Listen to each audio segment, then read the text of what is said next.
Well, they're at it trying to sell you another sales tax increase in Alamance County. I'll tell you who these commissioners are right after this.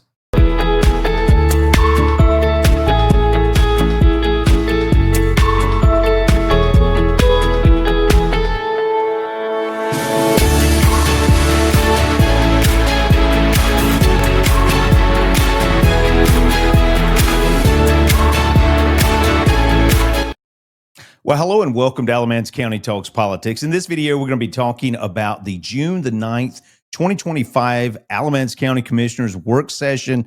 They were talking about the budget, and one topic that came up again is the sales tax initiative. Now, this has been tried on several ballots, and we'll be looking at that towards the end of this video. But we had it brought up once again in this Alamance County Commissioners meeting, and I'm going to show you who they are. So without further ado, let's go ahead and get into this and pay attention because they want to increase your sales tax. Is there a resolution or some way that we can ask the legislators about the quarter-cent sales tax? It doesn't go on gas. It doesn't go on food. And it would bring in $8 million, not just to the county, but every city and town in Alamance County would. So let me pause you right there. Here, Alamance County Commissioner Kelly Allen is asking if there's a way that the state legislators can be approached and ask them to forcibly increase the Alamance County sales tax increase by a quarter-cent. You see, previously, this quarter-cent sales tax has been placed on the ballot and it's been rejected several times by the Alamance County taxpayer. So now she's simply saying, hey, I know the people don't want it, but you know what? It's good for them and they need it because that's what's going to make the county better. Even though you don't understand, even though you're quote ignorant about how well this is going to help the county, we're just going to bypass you and go to the legislators, get them to do it. And if you just understood how much this is going to help the county, you would be for it too. So that's their next step. Now, I think it's Alamance County Attorney Stevens is his last name, I think.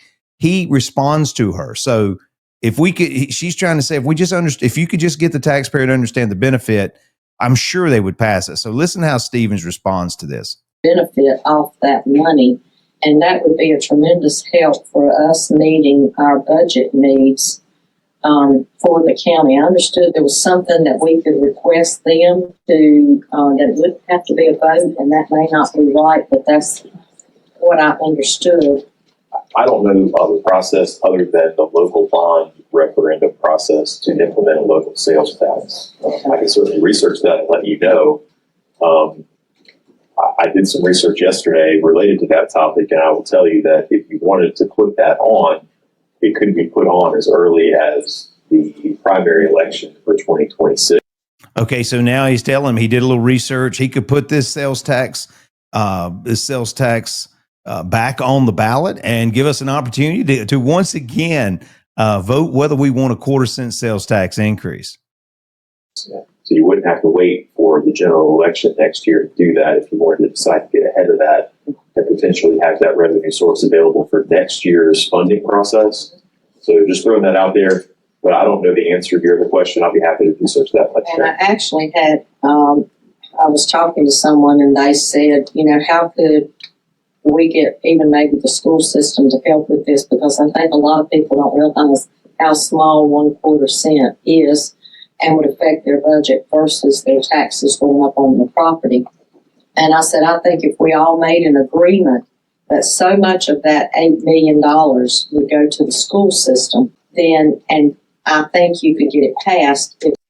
Okay, so now they're saying if they could just tell people in the school system, work with them, the county commissioners work with people in the county, the school system work with the school people, and if we could just convince them how well this is going to be, if they knew how much it was going to help, I'm sure they would vote for this. So listen how she continues to believe that they're going to be able to just give you enough information to make you vote for this. People knew, because look at the school bond, that this money was going to go to the school system, that maybe we could get that 1/4 cent passed, because I don't think. All right, let me stop it right here. Okay, she's automatic. Now she's saying if we get the quarter-cent sales tax, we as commissioners could say, and we could publicize this and tell the communities, hey, this is how much of your sales tax money is going to go to the school system to help improve the buildings, facilities, to pay for teachers or instructors, whatever they need it for. Well, I remember there was a couple of years ago, several years ago, they were talking about the education lottery, how that was going to really answer all the questions. And I'll come back to that in just a minute, really help the school systems. And I'm going to show you in just a moment how that has turned out over the years. So Commissioner Allen, just because you say that's going to happen, you get the next board on there that comes up, and guess what? They can take those funds and they can redistribute them really however they want.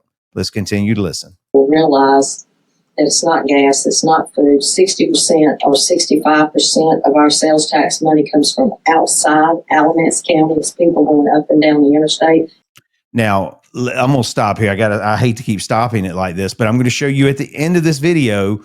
I don't know where they're getting the 65% of our sales tax are being paid by people who are not Alamance County citizens.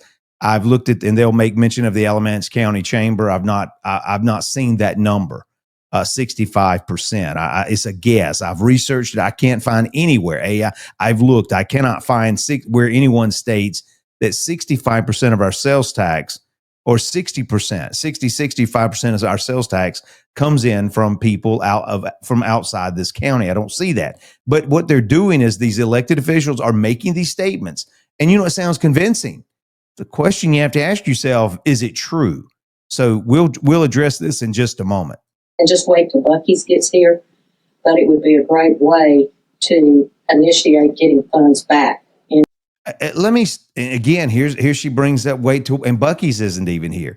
I was talking to someone the other day and they said, listen, if Buc-ee's moves in, which it is, and they're saying, well, everything that people spend in there is going to be gravy. It's going to be new sales. Not necessarily. You may have people that spent money at another gas station. I know gas is not included in it, but other places in Alamance County, that's going to take sales away from them. Buc-ee's may get the sale, but that doesn't mean it's going to equate to added sales tax, because someone may have chosen to buy it at Buc-ee's as opposed to somewhere else in Alamance County. So again, you got to think through these things. Buc-ee's is not going to be the answer, the end-all answer to Alamance County's financial issues. That makes sense. One thing I have to remind you is that the question on the ballot is actually set by statute, and it has to be, sales. Do you want the tax or not, right? But we could do some proactive efforts on this side in advance. The board could pass a resolution saying that if this were to be approved, this current board, commit to spending that funding in this way. It's not binding, of course. You could always change your mind. It's nature. And there you go. See, there you go. They tell you that they're going to use it for this purpose, or for this way. You could create this policy or whatever you want to do, but you could always change your mind. A new board could always undo the policy. Politics, but it does give the public some feeling of, hey, this money's going to be spent on this and not on that. So right. That's something to think about too. I did some of that.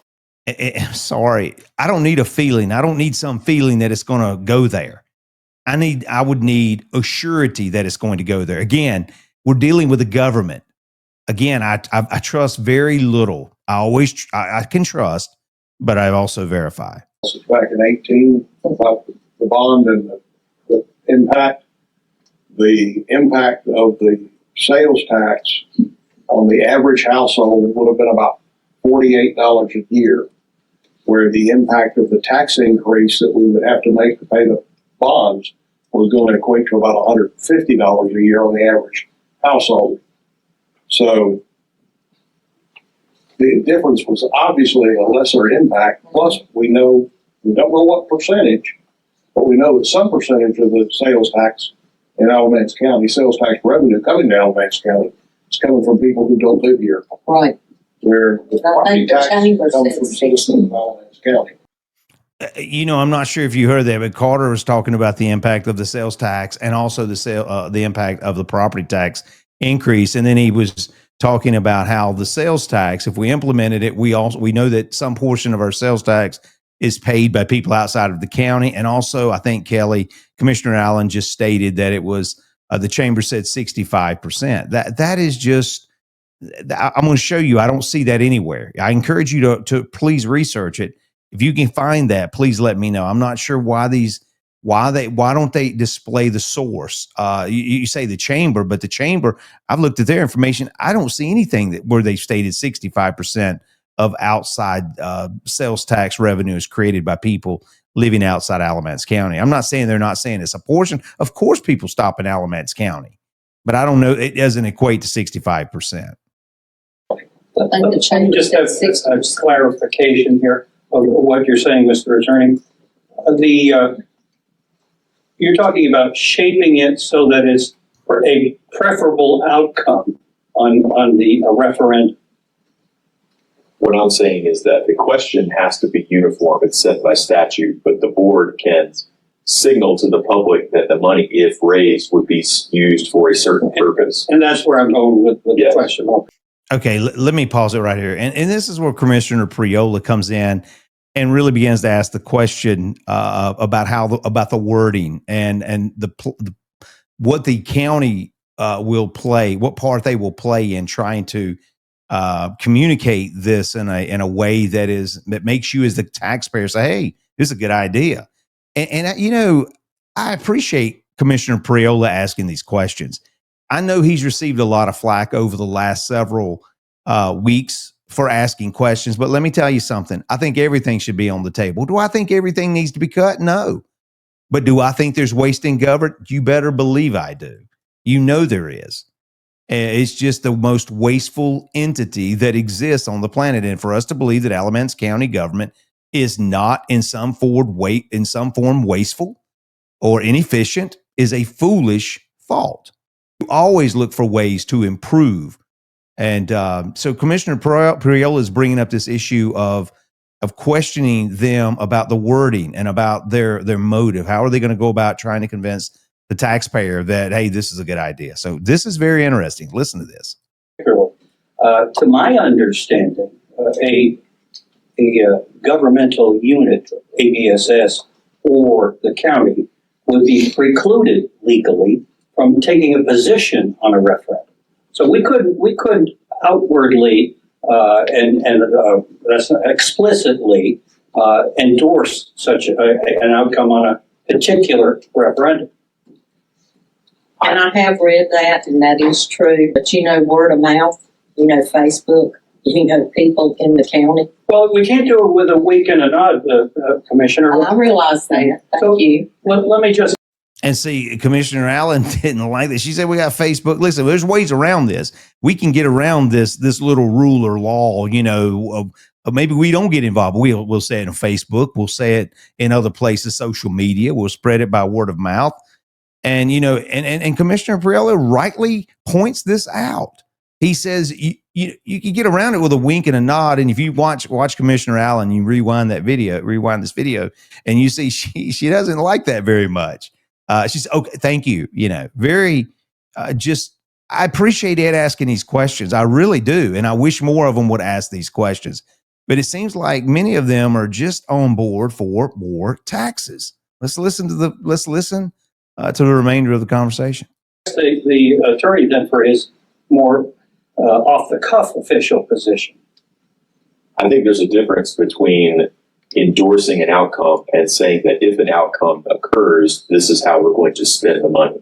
Right. And I understand there's a fine line there, but to say that if there is a passage of a certain resolution that we're going to spend the money on this is different than saying that we want this to happen or we don't want it to happen. What we're saying to the public effectively is, if you want this to happen, then you have an opportunity to vote for that, and that's what we're going to do and follow through on. Well, in 2018, the sales tax. And let me say this: I think Attorney Stevens answered that in a good way. I can appreciate his insight into that, and I think he answered that appropriately.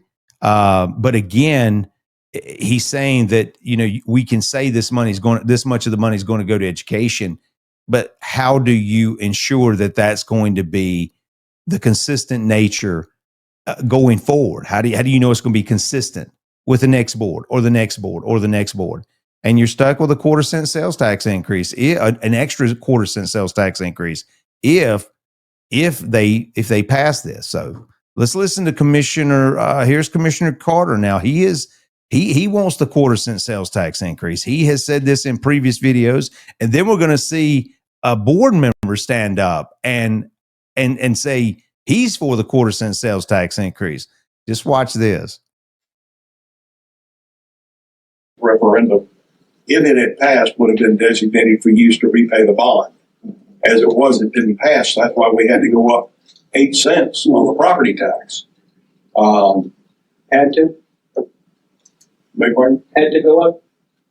It's a loaded Had to rhetorical question. pay the property. We had And so you can tell Commissioner Priola when Commissioner Carter said we had to raise the property taxes 8 cents, I believe in 2019 or something like that. Commissioner Priola said had to. And, so there's some bantering back and forth, but I do appreciate the desire to keep this low. I think these commissioners really need this type of infusion. Because that is not their tendency. the bond. Right. We had citizens who voted for $189 million in bonds, but no way to pay for it. By the way, Commissioner Carter, you're right. We voted for $189 million, and we actually spent more than $189 million. Remember, y'all, you took more. I can't remember the term, but I remember Commissioner Thompson talking about this.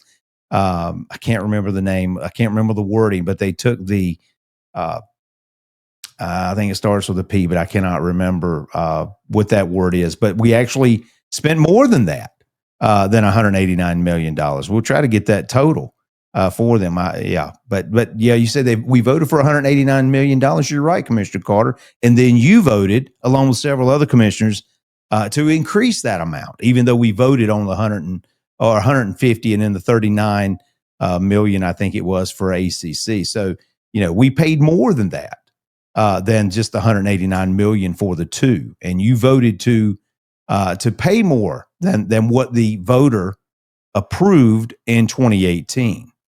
They didn't vote for the process that was under plan to pay for it. So the only alternative was to raise the tax rate. Yes. Thank you, Mr. Chairman. Well, y'all can blame me for every bit of this. And here he is, Dan Ingle. Dan Ingle.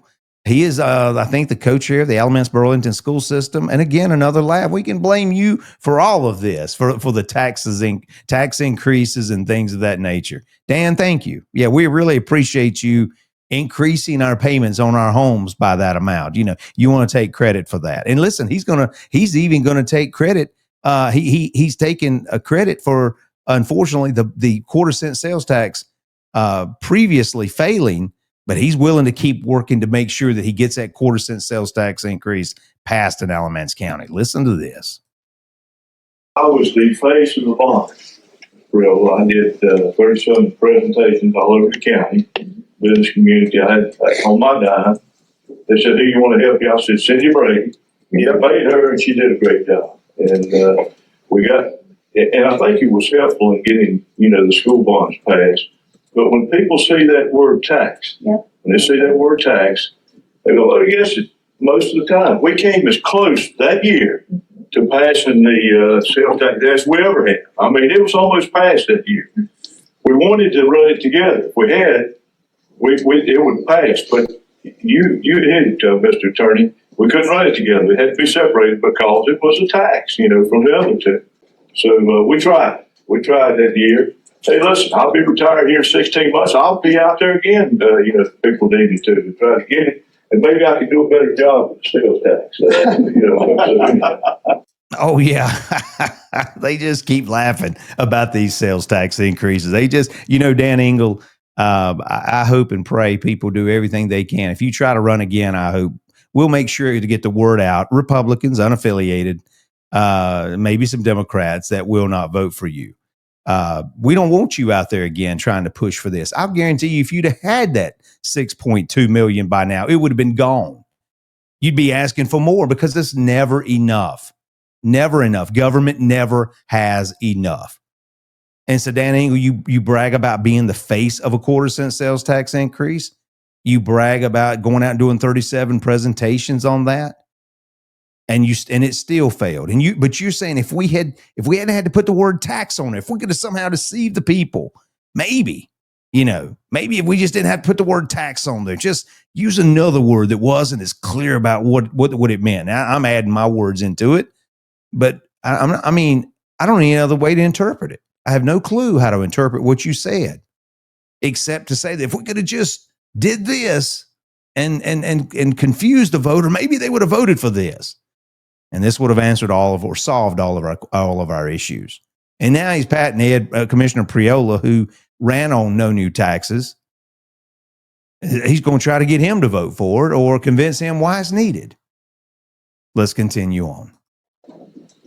Well, it's just the point that I think it's the only fair tax. Everybody knows the more money you have, you run out and buy a brand new $80,000 vehicle every 3 years versus somebody who's driving a 2011 like me and is retired and a recent widow. And I'm concerned about the property tax also, that then you're going to spend more money and you're going to be paying out more.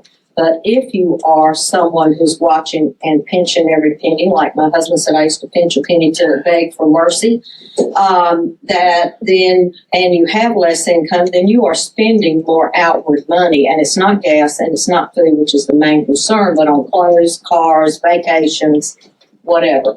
You're tighter with your money.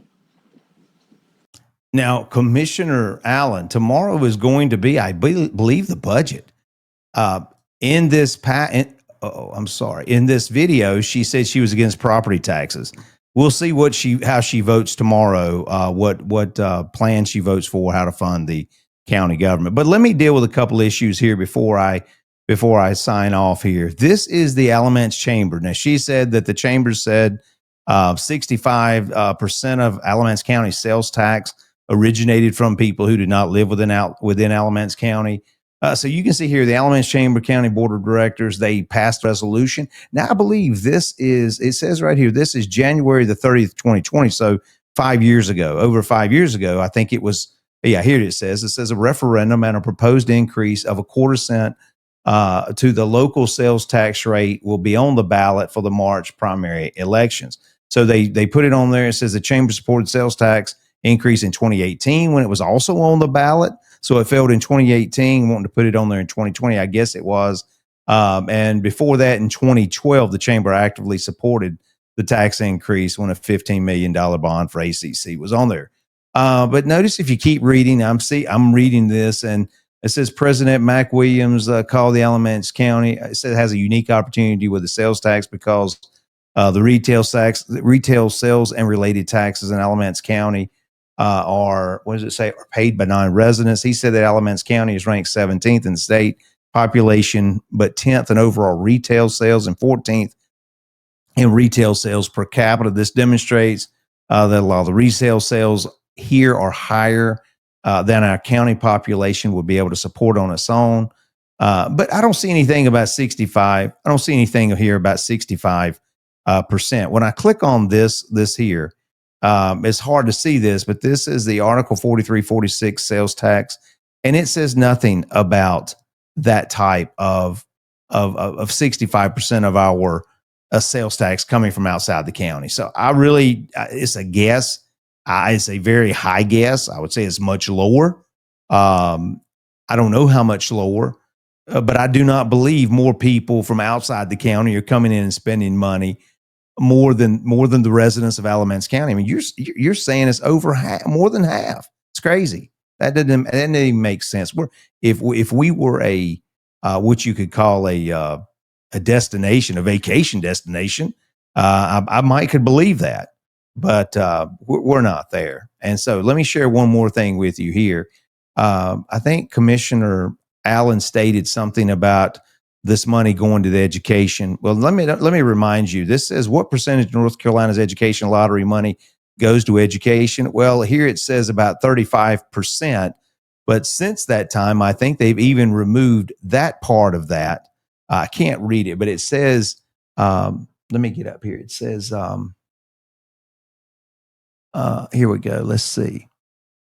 It says the original legislation stipulated that 35% of lottery proceeds must go to education, just 35%. In 2007, the legislature changed the 35% requirement to guidelines stating, and then it gives you these. It says, this one, number 2, I think, says at least 35% of the annual revenues as described in this chapter. But then it says, it goes down here and it talks about a time when Beverly Perdue, it says during the recession, Governor Perdue diverted $50 million of lottery proceeds to general fund to make up the budget shortfall, earning criticism and highlighting the fact that North Carolina has no legislation regarding lottery funds for strictly educational purposes. Governor Perdue argued it was a justified use of the lottery funds because over half of the general fund went to education. So I guess what I'm getting at is this: you can't trust government to do what they say they're going to do. And when you talk about this quarter-cent sales tax increase, I'm not against necessarily paying taxes. But once you prove to me you're efficient, once you prove to me that you are spending money wisely, then maybe you can convince me. And so let me encourage you, pay attention to Commissioner Carter, Commissioner Allen. They were the two main ones there, and even ABSS board member Dan Ingle in the next coming election or whenever they're on the ballot. I do know that Allen and Carter are both on the ballot. And I would encourage you strongly to encourage them strongly not to vote for this type of tax increase. Well, my name is Keith. This is Alamance County Talks Politics. And until next time, take care.